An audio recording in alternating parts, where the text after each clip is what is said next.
one question related to projectile motion, that is motion in two dimension. Again, here we have to use the application, mathematical application, that is called quadratic equation. From the top of a tower, consider a tower of height h. From the top of a tower height 40 meter, they have given as 40 meter, let it be. A ball is projected with a speed u at an angle theta, at an angle of elevation 30. So what is the angle? 30. Theta you consider. And the speed is 20 meter per second. The ratio of the time taken by the ball to come back to the same height, so it will go up and come back. So let's take this is A, this is B, and the time taken to hit the ground. So this one, this is the ground. So time taken from A to B and time taken from A to C. So they are asking the ratio of time from A to B, same level, and time from A to C.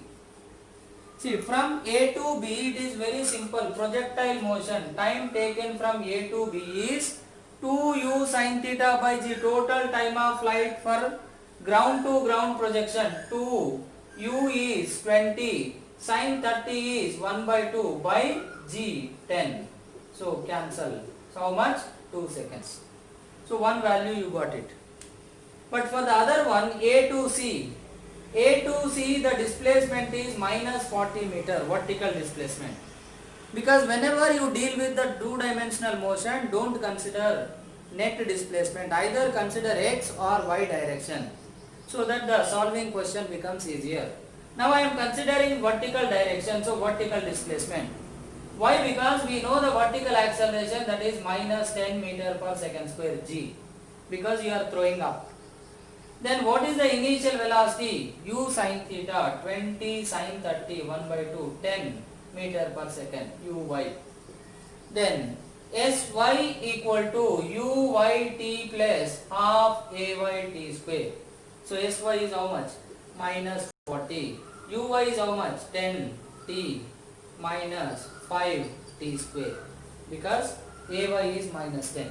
Then minus 40 equal to 5, if you take common, 2t minus t square, 5 8 ja. So bring this side, t square minus 2t minus 8 equal to 0.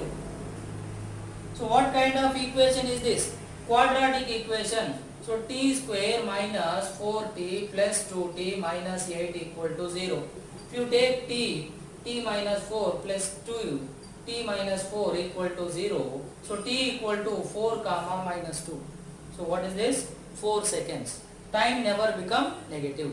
So 4 seconds is the answer. So what is the time from A to C? 4 seconds. Then what is the ratio will become from A to B to A to C? 2 by 4. How much? 1 by 2. So this way you can understand the projectile motion from certain height, and you can make use of quadratic equation. Whenever you deal with the questions related to projection from certain height, either upward or at some angle, in both the situations you will have to use the equation called, or application called, quadratic equation. Then only you will get the solution.